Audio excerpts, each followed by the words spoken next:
In this unusual, rather gruesome painting by Spanish artist Giuseppe de Ribera, we are confronted with the inquisitive gaze of a bald, tanned, wrinkled man projected against a greyish background and invested by a diagonal shaft of light while gripping a knife and holding a flayed hide on which the facial features, including hair and beard, remain detached. It is first and foremost through this skin that St Bartholomew, the subject of this canvas, is identified, even if an anti-naturalistic yet necessary halo around the figure's head had been discreetly inserted. Today's talk wishes to reconstruct the narrative implied in this motionless and almost iconic painting, deploying the saint's attributes, the sharp knife and the flayed skin, as a point of departure to explore a few examples of the practice and representation of dissection. Situating the skin of St Bartholomew in between anatomy and artistic practice, I will ultimately try to demonstrate its role in the specific context of bringing art into being in the age of the Baroque. St Bartholomew was martyred by being flayed alive after bringing Christianity to Armenia in the 1st century. As witnessed by this exquisite early depiction of his martyrdom, painted by Lorenzo di Niccolò di Martino, the subject calls for a meticulous and macabre description of the process of excoriation. In this painting, 3 executioners are quite literally extracting Bartholomew from his skin, flaying the limbs and stomach of the saints and proceeding upwards, while copious streams of blood flow out of the body. In pre-Christian mythology, the most eminent martyrdom by flaying is the one inflicted by Apollo upon Marsyas. This fable is recounted by Herodotus, Xenophon, Plato, Aristotle, and included, importantly, in the 6th book of Ovid's Metamorphoses, which narrates, and I quote, "When whoever it was had finished relating the ruin of the men of Lycia, another storyteller remembered the satyr Marsyas, whom Apollo, Latona's son, had defeated, playing on the flute that Tritonian Minerva invented. He had exacted punishment. Marsyas cried, 'Why do you peel me out of myself?' 'Ah, I repent,' he screamed in agony. 'Ah, music is not worth this pain.'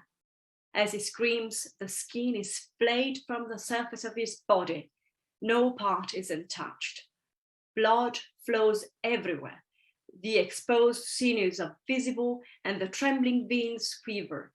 Without skin to hide them, you can number the internal organs and the fibers of the lungs clearly visible in his chest." It is through Ovid, and more specifically through Ovid's moralized and Christianized editions, such as the one which features this illuminated initial with the flaying of Marsyas, that the pagan myth reaches its peak of fame in the Middle Ages. In Dante's 1st canto of Paradise, the canonical invocation to Apollo is combined with a gruesome image of Apollo's unsheathing of Marsyas from his body in a kind of terrible ecstasis. And I quote from the English translation of Dante's original, "Enter into my breast, within me breathe the very power you made manifest when you drew Marsyas out from his limbs' sheath." In Giovanni di Paolo's elegant miniature, the encounter of Dante and Apollo is visually matched by the flayed reddish body of Marsyas playing the flute while looking at the sheath of his fully removed skin.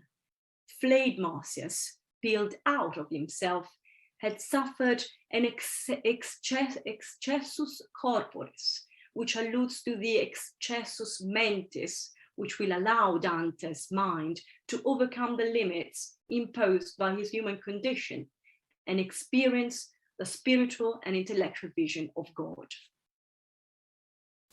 In the early modern period, the myth of Marsyas is included in Giovanni Battista della Porta's Fundamento della Fisionomia dell'Uomo, where the satyr is described as a ferocious beast-like creature with abundant and spiky hair on the body and bristly locks and beard.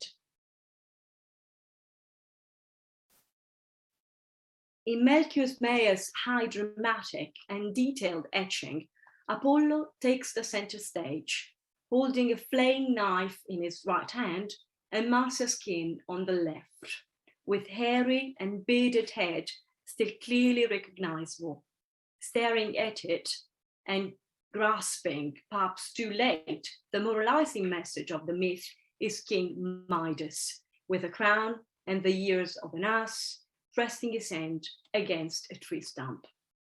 Midas and Apollo's sculptured bodies are visually matched to the left by the flayed corpse of Marsyas, roped to a tree and exposed to the sight of soldiers and fellow satyrs. The bucolic setting of the flaying of Marsyas is never quite present in the rendition of the Martyrdom of St Bartholomew. As a grotesque fresco in Bolzano makes it clear, Bartholomew's punishment strongly resembles a dissection scene. The typology of table and knives frescoed in this scene are of the same kind subsequently portrayed in the dissection scene included in Johannes de Ketam's Fascicolo de Medicina. In this colored woodcut, a corpse is laid out on a fresco table, while a dissector leans over with a huge knife. Drama is kept to a minimum, as a lecturer presides over the scene from a pulpit-like booth in the background. The statuesque character of the figures and a rational, if not impeccable use of perspective reminds us of contemporary artistic conquests, as the grandeur of the scene has been wisely associated to the contemporary production of Andrea Mantegna. The artists were not solely involved in the illustration of anatomical treatises, but also engaged in scientific, if not medical research is well established. Famously, Leonardo da Vinci engaged in the practice of dissection, focusing on the study and recording of human musculature and skeleton, particularly during the period 1508-1510, probably working under the direction of the young professor of anatomy, Marcantonio della Torre from the University of Pavia. On the rector of this drawing, Leonardo reviews the surface markings of the muscles before removing the skin for superficial dissection, as can be seen on the verso. This superb drawing also betrays that in drawing human anatomy, Leonardo believed that each limb and each bone should be shown from at least 5 viewpoints and at various depths. The text included on these sheets includes a comparison between the origin of the sea and the origin of blood, and comments on the importance of gaining a solid knowledge of neck movements and the muscles performing them, so that if a man through some wound should lose one of these movements, one will be able to understand with certainty which tendon or muscle is damaged. This is the actual translation of those lines. In Leonardo's artistic practice, drawing, that is to say disegno, is the backbone of painting, as emblematized by this beautifully unfinished figure of Saint Jerome in the desert in the Pinacoteca Vaticana, whose skull and skeleton have not yet been covered by the skin of color, of colorito. In 1543, the Basel printer Johannes Oporinus published a lavishly illustrated folio volume titled De Humani Corporis Fabrica Libri Septem by Andreas Vesalius of Brussels. The Fabrica is a landmark in the history of medical publishing, while also marking a major step in the evolution of scientific medicine. As Glenn Harcourt sums up, and I quote, "By virtue of its content, it marks the constitution of anatomy as a modern descriptive science. By virtue of the way in which the content was presented, it provides a masterful negotiation of the complexities and contradictions inherent both in the 16th century practice of anatomy and its representation," end of quote. As Vesalius relates, the books present a comprehensive explanation of the characteristics, use, and function of each part of the human body, studied through dissection, as well as instructions on the technique for dissection of the dead and the living. Carefully integrated into Vesalius' texts are over 200 woodcuts executed by a skilled group of artists, which likely included Jan Steven van Kalka, who trained in Titian's workshop. Didactic in purpose, these illustrations are technically accomplished and aesthetically pleasing. The frontispiece shows Vesalius lecturing to a huge crowd in a grand interior. Unlike the woodcut we have previously discussed, he stands directly beside the corpse, dissecting with his own hands.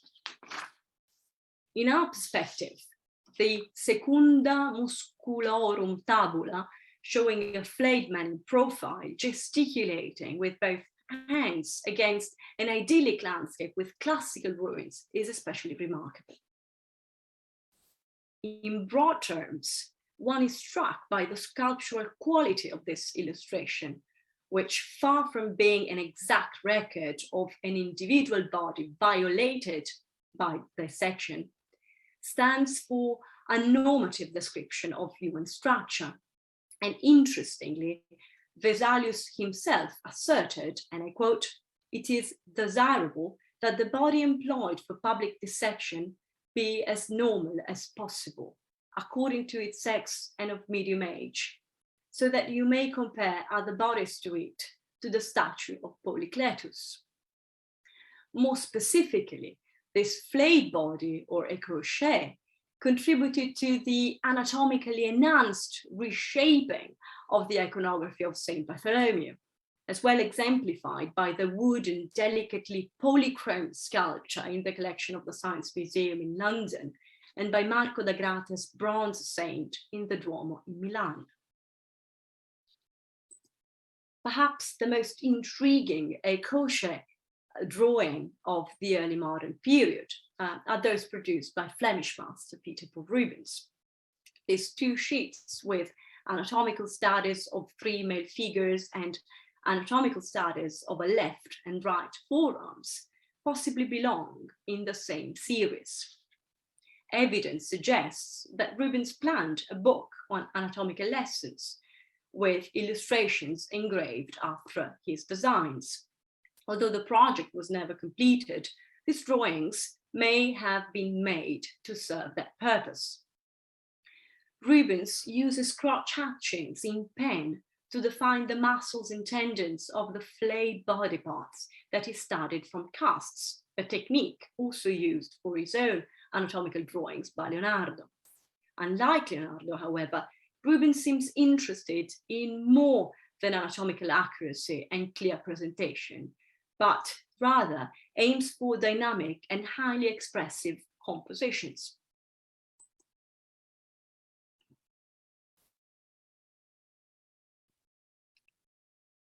Bartholomew's iconographic attribute, the knife, should be also discussed within contemporary instruments of dissections. This woodcut records and explains the instruments necessary for dissection, vivisection, and articulating bones. we find an array of knives, ropes, and rings, shaving razors, curved needles, a saw, and a pair of scissors. As this pair of images suggests, dissection knives progressively characterized not only the iconography of Bartholomew, but also the typified figure of the crochet, an anatomical figure with the skin removed that reveals the location of the muscles, here exemplified by an illustration included in Juan Valverde de Hamusco's Historia de la composición del cuerpo umano of 1556, likely based on Michelangelo's St Bartholomew in the Sistine Chapel. For the sake of our argument, it's worth recalling that Michelangelo portrayed himself in Bartholomew's flayed face. In fact, whereas Bartholomew is represented bold but luxuriantly bearded, the face on the skin has a full crop of hair and no beard. The rationale behind this inclusion is quite controversial, but likely referable to the association of skin removal with redemption, which is evoked in the verses of a sonnet by Michelangelo. And I quote, "As on the rock the serpent sheds its skin, only death can my condition turn." And I now want to go back to our starting point, considering how and why Ribera dealt with the subject matter of the martyrdom of St Bartholomew. In his lives of the eminent Spanish painters and sculptors of 1714, Antonio Palomino writes, and I quote, "Ribera did not employ in his paintings sweet and devout subjects as much as he liked, expressing horrifying and harsh things. This is manifested by the martyrdom of St Bartholomew, in which he is being flayed and the internal anatomy of the arm is exposed." This is Ribera's version of the subject, now in a painting in Barcelona. And this is perhaps one of the most accomplished versions of this subject in the artist's career. Bartholomew's body is splayed across the picture plane, while his gaze engages the viewer in the exact moment he seems to accept his inevitable fate. Among the Caravaggisti, or Caravaggio's followers, Ribera is one of the few who truly captures and replicates the spiritual quality of Caravaggio's light. The fierce opposition between Bartholomew's sainthood and the executioner's scene is magnified by a violent chiaroscuro, a violent play between light and shadow. Scattered on the left foreground is the head of a statue, referring to the pagan idol Bartholomew had shattered and refused, but also alluding to the saint's beheading, which, according to some hagiographic accounts, took place after the flaying.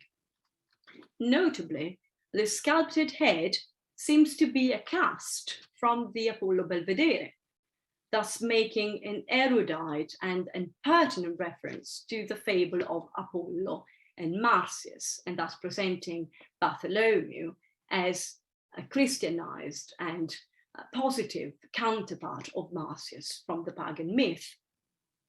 It seems to me that the presence of the cast and the compositional and lighting strategies adopted for the figure of Bartholomew also allude to a comparison, or paragone, between painting and sculpture, with Bartholomew's body sharing the pale and smooth appearance of the marble cast.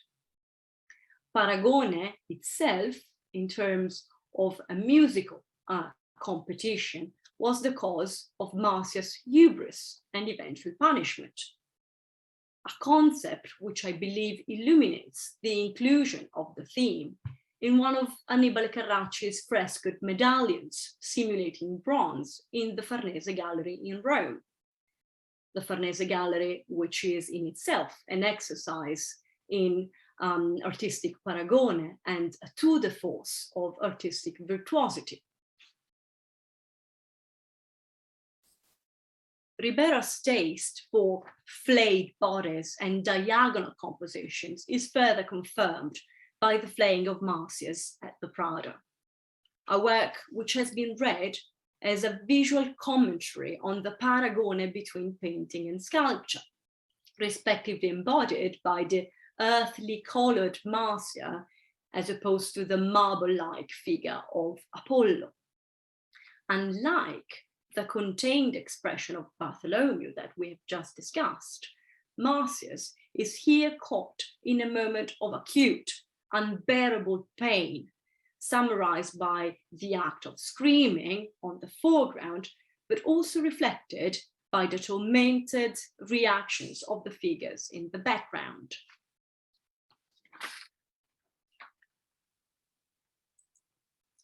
That the theme of Apollo and Marsyas lends itself to meta-discourses on the powers of painting is especially made clear by Titian's rendition of the subject, possibly the last work touched by the artist, and certainly the most technically radical. Characteristic of Titian's late style, the technique that we see here results from the artist's application of blotches of color on primed canvas, often with his fingers, so that they seem to float on the surface of the painting. While passages of smoky preliminary painting are still visible in the unfinished figure of Apollo, elegant hues of luminous blue and brilliant red contrast sharply with the overarching earthly tone of the chromatic composition. Notably, the work has been interpreted as a battle between Apollonian disegno, drawing, and Dionysiac colorito, color, here emblematized by Marsyas' copious blood. Titian himself, disguised as King Midas, seems to contemplate and meditate melancholically on the futility of his work. The painter, very famous for turning pigments into flesh, is here witnessing the sad spectacle of flesh returning to mere inanimate matter. The skin and the skinning of St Bartholomew, I believe, allow Ribera to do exactly the opposite. In this etched version of the subject, special emphasis is placed upon the act of flaying the martyr's body. It has already been remarked that this print reveals a notable dialogue between the tools used by Ribera, the etching needle, which is used into a layer of wax on a copper plate to make the print, and the dissection tools represented here as used by the executioners.